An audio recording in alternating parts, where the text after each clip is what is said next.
Hey y'all, what's up? Thank you for joining me. I'm Valchemy, and this is my channel, Valchemy's Alchemy. And I will be discussing a system that I've discovered, and it is a system that works within astrology. The system is called Numerical Astro-Alchemy. And the system basically takes the numerical value of the houses, or the astrological houses, the zodiac signs, or the planets that reside within them. We take the corresponding value and we add that considering the aspect that we're discussing. And by adding that, we're able to discover hidden alchemy once we combine those forces. Now, as I mentioned before, I am an avid fan of alchemy. I do believe that that is life, right? Life is always about adding things to create something new, right? Adding on to experiences, conversation, education, travel, expanding things, right? So there's a lot of things that we like to add to get. It's hot as hell.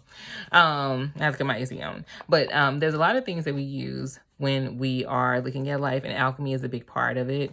We are always doing that. And I did like a whole spiel on it. So that's probably why my mind is like, no, we ain't doing that again. Okay, we just want to go ahead and get into it. So if you haven't watched my first video where I break down the hidden alchemy on the first house and the seventh house, please do. Okay, we know 1 + 7 = 8.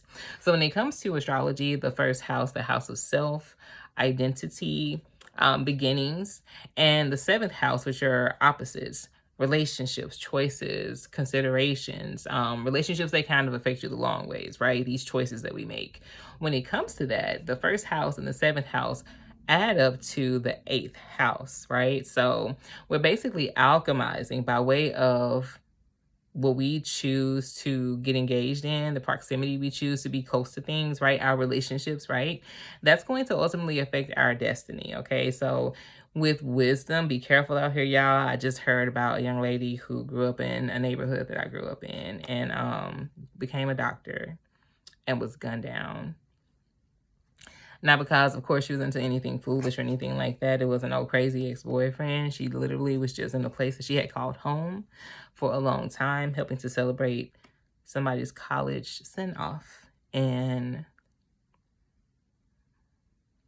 you know, I hate that we don't know how to hang out. I hate that we have made the hood into something that it should not be. Because again, this young lady, she grew up in the same neighborhood that I did. You know, when you make it out of those spaces, you go back a different kind of way. You know that the stigmas that they try to put on everybody who are from those places aren't true. So when you actually do the things that you desire to do in the world and you get to come back and experience that from a different lens, it means something. And I think it means something to take some time to, you know, be the representation for family members who are still in those places to say, hey, I made it out of here. I want to send you off to college. I want you to do well and great, and you can do this. And to just lose your life like that because other people out there don't know how to act and want to fight, and we don't know how to like let shit go. Crazy. And she was a doctor, so we just want to honor her real quick. But so I did talk about that. So, you know, be wise out here. You know, sometimes I don't know, sometimes you just gotta trust your spirit, you know. I don't know. It's hard for me to even come to. I'm a Sagittarius rising. I do like to try to come to reasoning and understandings about these matters that I'm experiencing in life, because it's just tough. You know, it's just tough. Which is why I'm so into astrology. This is my therapy. This is my spirituality for me. I know that God made a system for us, and because I know God made this system for us, I also know that God is still with us. I know that we have to find God and seek God, and that can be a hard thing to do when you have a lot of people pulling you in directions, people telling you who you are, you know, losing yourself, your identity, which is what we talked about in the first house, right? And making moves like that, making choices and decisions with knucklehead niggas and doing knucklehead shit and taking out good people who could have probably helped you at some point in your life. And the inheritance of that is terrible, you know, because while some other nigga gonna be fighting and eating fucking jail food, you got a family who has been destabilized in the worst way. So, you know, it gets real out there. And I'm going to go into a lighter subject because I don't want to, like, you know, make it all about that. But let's talk about, though, So we talked about the aspect of the first house and the seventh house and how it alchemizes into the eighth house. Let's go to the eighth house and the second house, okay? So here we're going to be talking about the house of shout out to the Cancers, okay?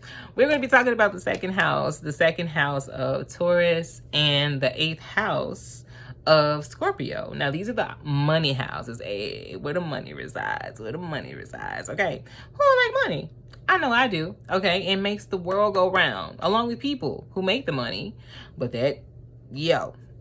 these two right here. So I think it's interesting. The first relation, what's interesting too, when I just think about it, right? Up first, we have relationships. I should say, up first is always the self, and then opposition would be our relationships, right? But right after that, we got to see what we're working with. We got to look at the pocketbook, okay? We got to make sure these numbers and this math is mathing, okay? Money is a big deal. Value is a big deal, okay? And so when we think about this, the second house is the house of value, assets, and possessions. It's basically internally my money, okay? Now, externally, this is going to be the eighth house. This is the house of fate, fortune, and destiny, okay? Other people's money. And that's basically how our currency system works, right? I, take my money and buy the goods that I want. I give that money to somebody else so that I can inherit and arrive at the destiny of like, ooh, I've got my new fancy schmancy thing, right? Whatever consumerism thing that we kind of get ourselves locked into. Okay, that shit, it is what it is, right? We all spend our money in different ways, okay? But that is what it is. It's very transactional here. Also, to think about, though, money, okay, it's still just money, right?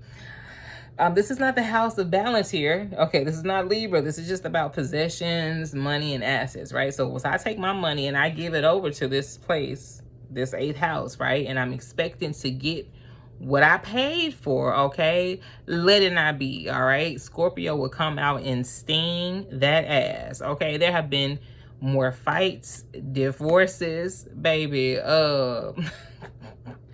probably jail time given over money, okay? Money, as they say, is the root to all evil, but we're going to try to find the good in this, okay?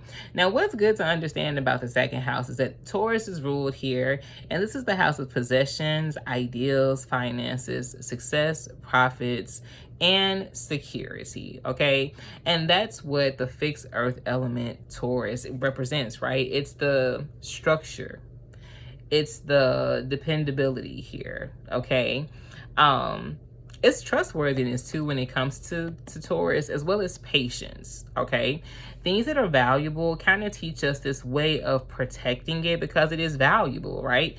I value my peace, okay? I'm going to protect that because it's not just about like just, physical money, right? It's about all things that are valuable, right? My peace is valuable. My body is valuable. My time is fucking valuable, okay?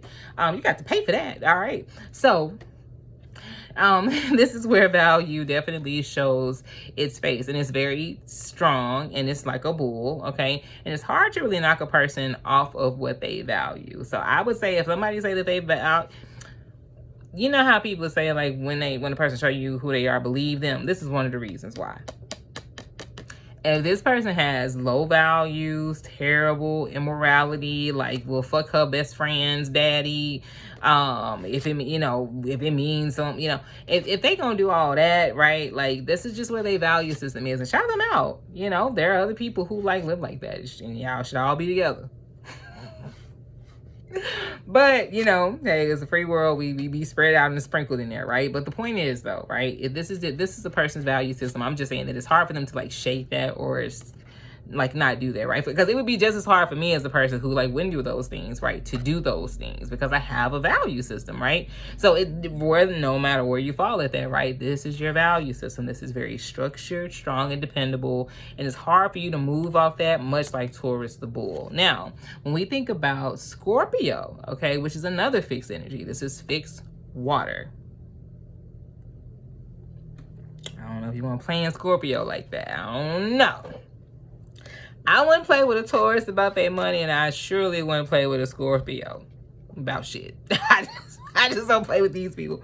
But shout out to Scorpio energy, okay? I love Scorpio's energy. I love this because this is the, first of all, this is the 8th house. So this is the metaphysical house of transformation. This is basically where I know the things that I value, right? Once I put them into the outside world, into a trusted source, right? Because Taurus just want to vet you, make sure you're trusted, right?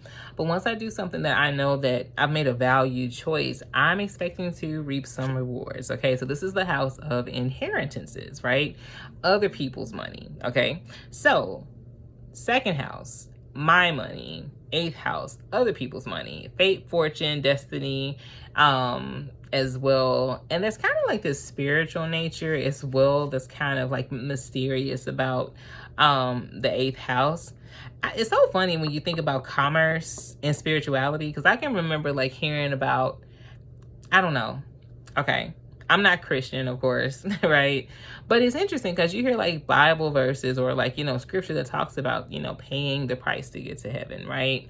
Tithing, of course, is a thing.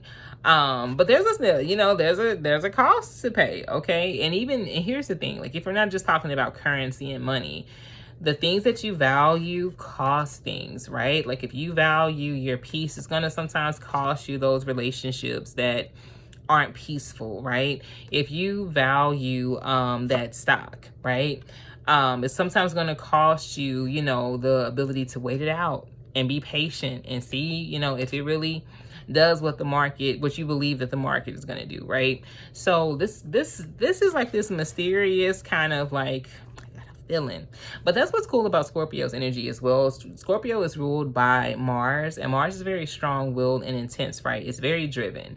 But here we're not driven like the 1st house, which is to get things started like an Aries would do. Here we're driven to get to the bottom of shit, to really see what it takes for this thing to transform, to this investment that we have to mature, right? What's it really going to take? Is it going to take 6 months holding this stock? Is it going to take a year? Okay. What am I going to have to do? How can I time this market to make sure that I'm getting what I desire, what I want to reap from this situation, right? And this is what Scorpio helps to showcase, basically, right?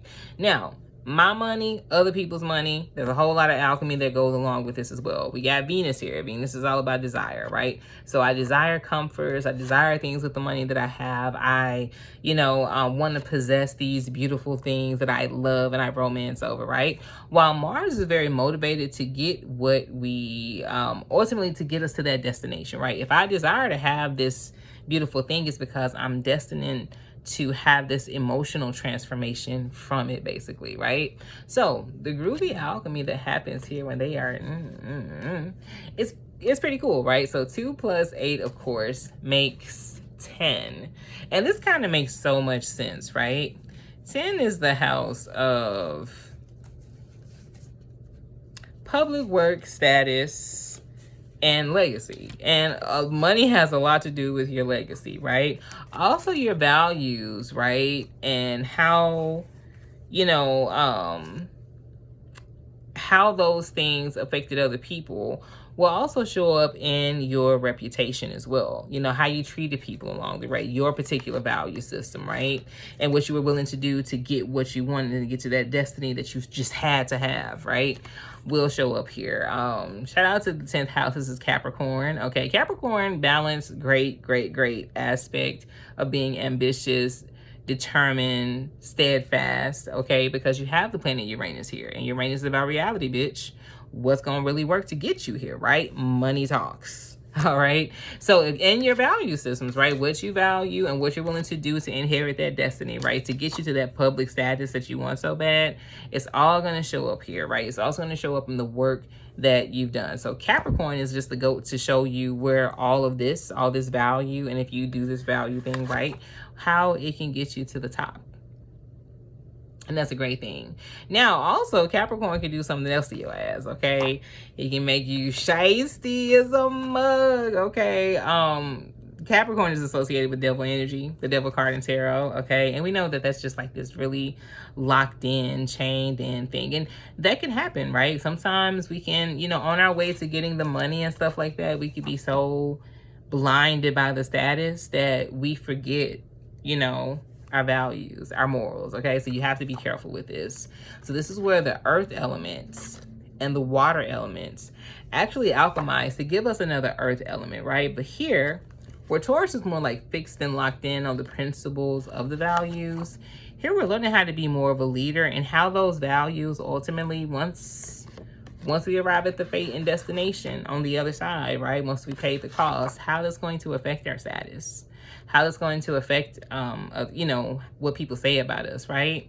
If you've been around here, you know, with these nasty values and being ugly and, you know, if this is basically what, you know, what you add as far as your values to the world, right?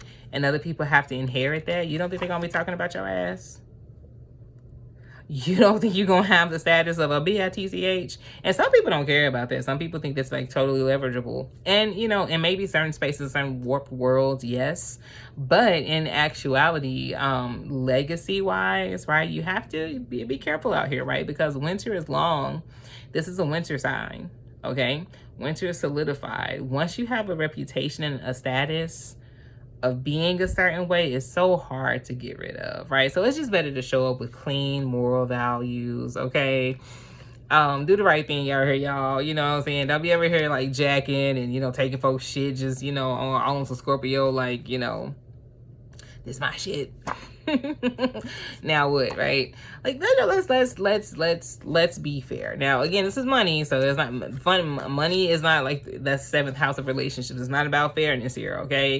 It ain't got shit to do with that. It's just about desire and what we stand to inherit, okay? But if we can incorporate these values in a balanced way, we're going to have a solid reputation out here. We're going to be able to stand at the top of the mountain knowing that we were ambitious, that we made great decisions, that we put our bets on the right investments, right? And it paid off. And now we're the GOAT who's standing at the top of the mountain, all right? And what a great place to be. And that's what we always want our money to do. Have you ever seen those lottery winners, right? They hit the jackpot and then at the end of it, like life sucked somehow. It's like, how the hell? What did you do? But in reality, okay, the drama about it is the money. Like, you know, you could pay for certain things, realize that the person didn't give you what you were supposed to do, wasn't your just dues, right? You bought the Louis bag that you thought was real and come to find out it's a fake. You know, all kind of things can happen with money, with investments, right? It's not an easy road. Again, you know, I don't sell lollipops and rainbows and sugar cane, okay? Shout out to the astrologers who do. I appreciate that.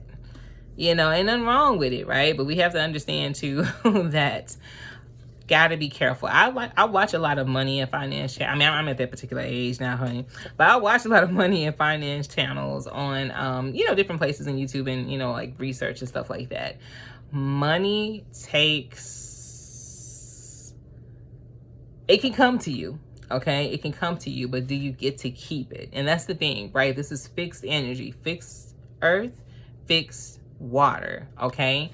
We would love, it would be awesome, right, if this alchemized into like a fixed energy, but Capricorn is not a fixed energy, it's a cardinal energy, right? So what you could have locked in on is a secure fixed idea could lead you, okay, publicly, or lead you as far as your status, right, to making a bad investment. It's basically, I'm just saying there's no guarantees in this shit, okay? Ask any goddamn day trader, okay? There are no guarantees to this, right? The money is the money, and hopefully it gets you to that, you know, at the top where you want to be at, right? The value system is the value system, and hopefully it does, you know, have your, you know, name out here publicly showing up well, you know, but that's not always the case. I wanted to say another example too before I jet out on the second house, right? Because this happened a couple years ago. The food situation, like within Atlanta, okay? And I only bring this up because I thought this was really interesting. When Keith Lee went into Atlanta and he saw how he was being treated differently from other people, money is like that. The money and the status, like, we get that, right?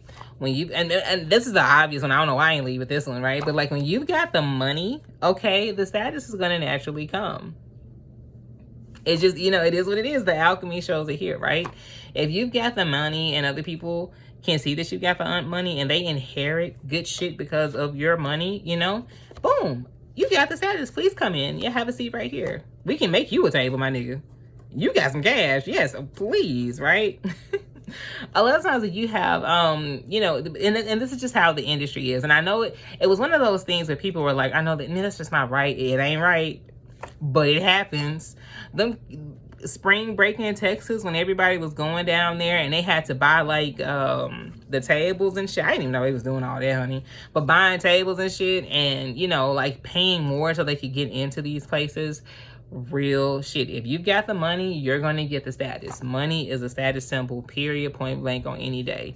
And we are creatures. This is psychology. We are just creatures of nature. And nature says if you get, look, if you a squirrel and you got all the nuts, you gonna get you some little squirrely homegirls coming to kick it. Okay, because you have all of it, right? It's the status, it's the symbol, and it's just alchemy, right? So planning the alchemy correctly will get you the status, the reputation, and the longevity and legacy that you desire, right? But mismanagement of these values, trusting or making bad investments, right, will get you outcomes and destinies which might land you in bankruptcy. Okay, so it is one of those things that we have to learn how to use our alchemy with, but these are groovy additional tools that can help us. Again, my name is Valchemy, you guys, and I have created a system within astrology called Numerical Astro-Alchemy, where I like to take many different astrological aspects, and there are many different ones, and I like to look at those aspects so that we can come up with additional intel once we've alchemized them and added them together. Right now, we are currently going over the opposites, and I just covered the 2nd house, 8th house opposition. I will be covering the 3rd house, 9th house opposition next. It gets even more interesting as we go, guys. But thank you for joining me. If you like the content, please like the video, share, and subscribe. You know, that would be dope too. I'm a little baby channel trying to grow baby, okay? I just feel compelled though to share these things that I have learned about the system with others. So just being a part of it and taking space and letting me, like, you know, talk my shit about what I know, y'all, that's a blessing. So I just appreciate that for real, on the strength of that. So yeah, thank you so much, and I hope you all take care. Bye.